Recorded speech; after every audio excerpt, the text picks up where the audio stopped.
उसने दुनिया भर में नामालूम कितने बेगुनाहों की कब्र खोदी थी,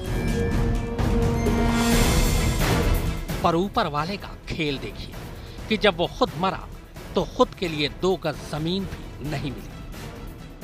जमीन छोड़िए, जो ताबूत भी उसके हिस्से में आई वो भी जंजीरों से भरी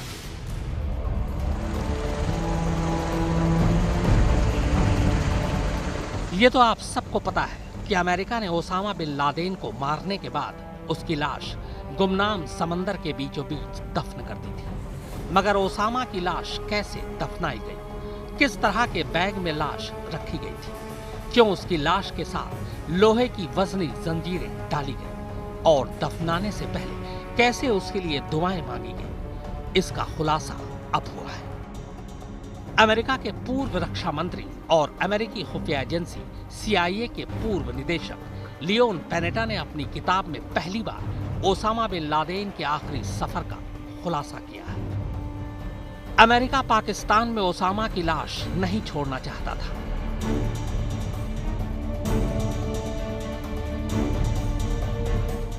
ओसामा की लाश साथ ले जाना पहले से तय था। ओसामा को कहां दफनाना है यह भी पहले ही तय हो चुका था। लाश साथ ले जाने के लिए पहले से थी सारी तैयारी।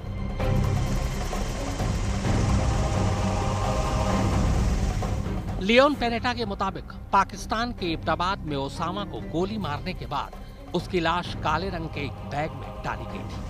इसके बाद उस बैग को ऑपरेशन में इस्तेमाल हेलीकॉप्टर में रखकर अफगानिस्तान में अमेरिकी एयरबेस तक ले जाया गया। अमेरिकी एयरबेस से ओसामा की लाश को समंदर में इंतजार कर रहे विमान वाहक पोत USS कार्ल विंसन तक ले जाया गया। पैनेटा ने अपनी किताब Worthy Fights a Memoir of Leadership in War and Peace में लिखा है कि ओसामा बिन लादेन की लाश को बाकायदा मुस्लिम रीति रिवाज से दफनाया गया था। दफनाने से पहले बाकायदा ओसामा को सफेद कफन से ढका गया और अरबी में दुआएं पढ़ी। ओसामा के लिए आखिरी दुआ पढ़े जाने के बाद उसकी लाश काले रंग के एक भारी और बड़े बक्से में रखी गई। लोहे के बक्से का वजन काफी ज्यादा था, मगर इसके बावजूद लाश के साथ उसी बक्से में 300 पाउंड यानी कुल 136 किलो वजनी लोहे की जंजीर रखी गई। इसके बाद उस काले रंग के बक्से को समंदर में फेंक दिया गया। लाश के साथ बक्से में 136 किलो भारी जंजीर इसलिए रखी गई ताकि बक्सा हमेशा समंदर की तह में ही रहे, कभी ऊपर ना आ सके। ओसामा की लाश गुमनाम समंदर में इसलिए दफनाई गई क्योंकि अमेरिका नहीं चाहता था कि ओसामा की कहीं कब्र बने। अमेरिका को डर था कि ओसामा बिन लादेन को जहां भी दफनाया जाएगा वो जगह जिहादियों के लिए शहादत की निशानी बन जाएगी। ओसामा की कब्र न बनने देने के पीछे अमेरिका की सोच यही थी कि किसी भी हालत में मरने के बाद भी ओसामा को जिंदा न रहने दिया जाए। इसीलिए अमेरिका ने लाश को जमीन में दफनाने की बजाय समंदर में दफनाने का फैसला किया।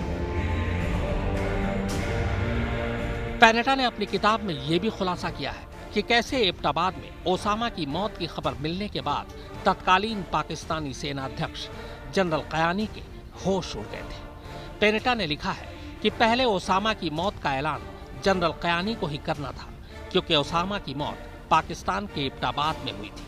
मगर कयानी को डर था कि अगर उन्होंने ओसामा की मौत का ऐलान किया तो पाकिस्तान में कट्टरपंथी हंगामा मचा देंगे। लिहाजा जनरल कयानी ने अपील की कि अमेरिकी राष्ट्रपति बराक ओबामा ही ओसामा की मौत का ऐलान करें, और बाद में ऐसा ही हुआ।